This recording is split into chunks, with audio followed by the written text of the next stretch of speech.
नमस्कार, स्वागत है आपका न्यूज़ लॉन्चर पर। मैं हूं अशोक वानखेड़े। लेकर आया हूं आपका अपना कार्यक्रम द एक्स-रे।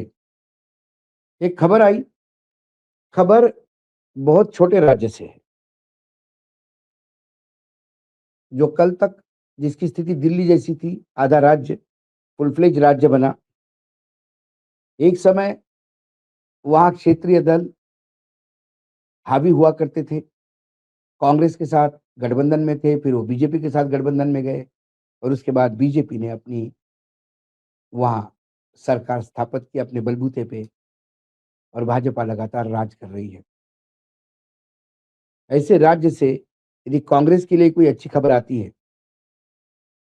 तो मुझे लगा कि इसको एक्स-रे से देखना चाहिए, ये हुआ कैसे? कांग्रेस और Goa forward alliance win Goa University student council election after 15 years. मुझे लगा कि ये बड़ी खबर है ये, क्योंकि यूनिवर्सिटी बोला तो जेएनजी और मामला गोवा का है, ऐसे राज्य का जहाँ बहुत बेहतरीन आपको मतदाता मिलते हैं जो पढ़े लिखे हैं। इस खबर के बाद हमने माणिकराव ठाकरे, जो कांग्रेस के प्रभारी है इंचार्ज वहाँ पे, उनका एक्स प्लेटफॉर्म पे ट्वीट देखा। Congress and Goa Forward sweep Goa University student council elections GUSC 2025-26 after 15 years. 15 साल बाद गोवा यूनिवर्सिटी में कांग्रेस ने परचम फहराया। Students have given NSUI and Goa Forward a decisive mandate by electing Sai Desai as the chairman, Shom Raut as secretary, Shruti Pawar as lady member, and ensuring a complete sweep of all executive member position. Congratulations to NSUI, Goa team and all elected office bearers. Student union के इस चुनाव में NSUI और Goa forward ने बहुत अच्छा प्रदर्शन किया। साई देसाई अध्यक्ष चुनी गई, शोम राउत सेक्रेटरी चुने गए, जनरल सेक्रेटरी, श्रुति पवार लेडी मेंबर यानी महिला प्रतिनिधि चुनी गई और एग्जीक्यूटिव कमेटी में पूर्ण रूप से स्वीप किया गया। ये खबर के साथ एक और खबर है, क्योंकि वहां जिला इकाई की भी चुनाव हुए और जब जिला इकाई के चुनाव हुए अभी जिला परिषद के, जो बाकी जगह महाराष्ट्र में भी हो रहे थे, वहां पर जो नतीजे आए वो भी कांग्रेस के लिए बहुत उत्साहवर्धक है। जहां नॉर्थ गोवा और साउथ गोवा में मिलके कांग्रेस के पास सिर्फ 3 सदस्य थे, अब वो बढ़ के 12 हो गए। 2 फॉरवर्ड, जो उनके साथ एक जो पार्टनर है गोवा फॉरवर्ड, उनके। तो नॉर्थ गोवा में 2 सीटें मिली, अल्डोना एंड सिरसाई, और दक्षिण गोवा में 8 सीटें मिली और फिर गोवा फॉरवर्ड की 2, ऐसी टोटल 12 सीटें हैं। और ये जो बदलाव दिख रहा है, यकीनन इस बदलाव का क्रेडिट माणिकराव ठाकरे को देना चाहिए। ये हमेशा कांग्रेस के भरोसेमंद और सफल महासचिव साबित हुए। 85 से 2004 तक महाराष्ट्र की विधानसभा के विधायक रहे। 7 साल तक, लंबे समय तक महाराष्ट्र के प्रदेश कांग्रेस अध्यक्ष रहे, मंत्री रहे।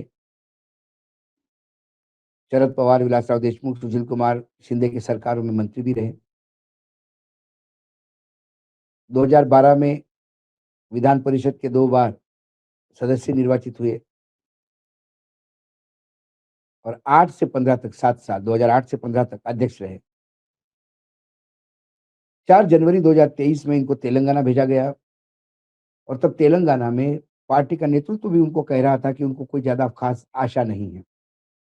लेकिन जहाँ छत्तीसगढ़ में सबसे ज़्यादा आशा हो गई, वहाँ पटिया उलार हो गया, पार्टी निपट गई। और तेलंगाना में जहाँ बीआरएस को हटाना बहुत मुश्किल लग रहा था, वहाँ पार्टी ने परचम फहलाया। 1 साल तक वो रहे हैदराबाद में, खूब मेहनत की। लेकिन जैसे कि होता है कि उनकी मेहनत के साथ उनको डीके शिव कुमार का साथ मिला, केंद्र से फ्री हैंड मिला और रेवंत रेड्डी जैसा एक सारथी मिला, सेनापति मिला, जो उनके गाइडेंस में इस विजय रथ को आगे लेके गया। लेकिन जैसा कि कांग्रेस में होता है हमेशा, कोई भी अच्छा काम करता है तो उसको तुरंत,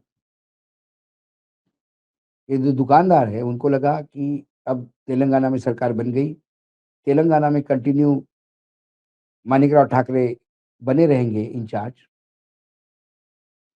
तो फिर दुकानें कैसी चलेगी?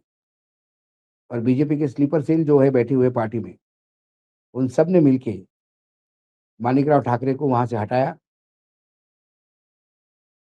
और गोवा भेज दिया, छोटे राज्य में। मानिकराव ने कोई शिकायत नहीं की, वो गोवा में काम करने लगे। यहाँ लोकसभा के चुनाव हुए और वही हुआ जो बीजेपी के स्लीपर सेल का चाहता था। जहां 8 की 8 सीटें कांग्रेस को आनी थी, वहां मात्र 4 आ गई। मुझे ये नहीं समझ में आता है कि कांग्रेस आला कमान या कांग्रेस हाईकमान या कांग्रेस में जो भी डिसीजन लेता है,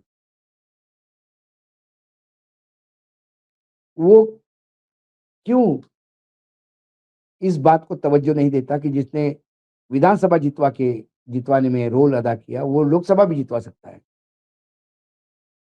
या लोकसभा हारने के लिए किसी और को भेजा जाता है, क्या ये समझे?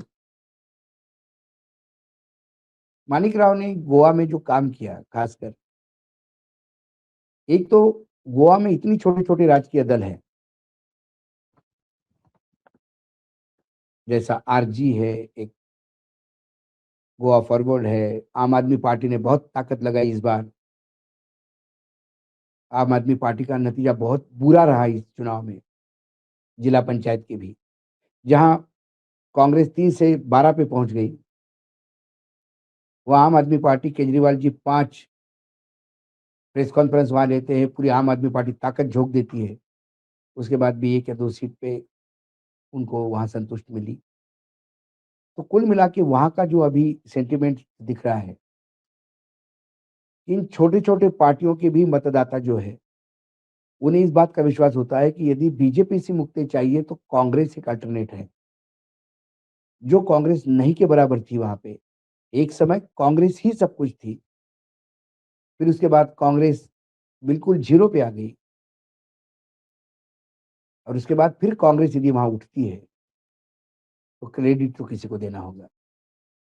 खासकर कुछ दिन पहले एक बड़ा आंदोलन गोवा में हुआ, जिसको नेशनल मीडिया ने बिल्कुल नहीं दिखाया और वो सारा यूथ गोवा का रास्ते पे उतर आया था, क्योंकि बिल्कुल राज्य की सारी मशीनरी फेल हो गई थी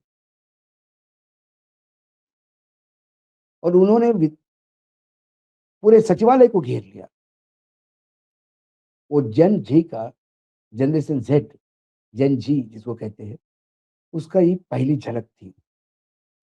दूसरी झलक यूनिवर्सिटी चुनाव में लग गई, जहां मुख्यमंत्री खासकर विशेष रूप से यूनिवर्सिटी में ध्यान दे रहे थे, लोगों को लगाया था। इसके बावजूद युवाओं ने बीजेपी को पूरे तरीके से वहां नकारा है। कुल मिलाकर गोवा में एक गोवा से एक अच्छी खबर, खुशनुमा खबर कांग्रेस के लिए है। लेकिन हाँ, 2027 में वहाँ विधानसभा की चुनाव है। पूरी ताकत से मानिकराव ठाकरे तो लगे हैं। अब देखना ये है कि यूनिवर्सिटी चुनाव जितवाने के बाद या 2 से या 3 मेंबर से 12 मेंबर तक स्ट्रेंथ ले जाने के बाद जिला परिषद में,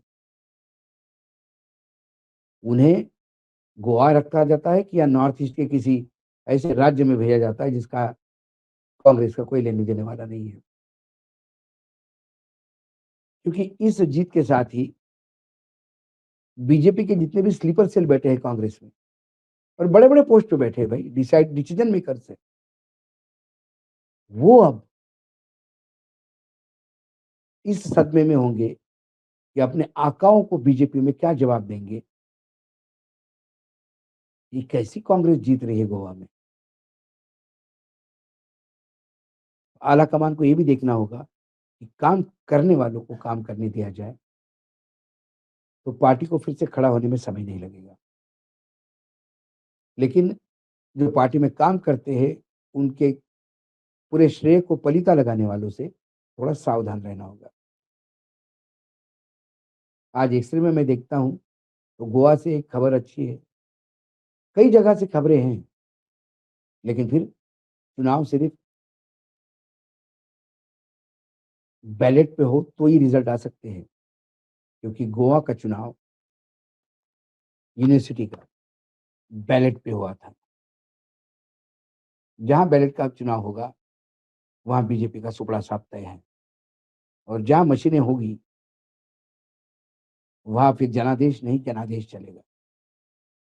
एक्स-रे से तो मुझे यही दिखता है। आज एक्स-रे में इतना ही, कल फिर आता हूँ किसी विषय के साथ। तब तक के लिए नमस्कार, देखते रहिएगा द न्यूज़ लॉन्चर।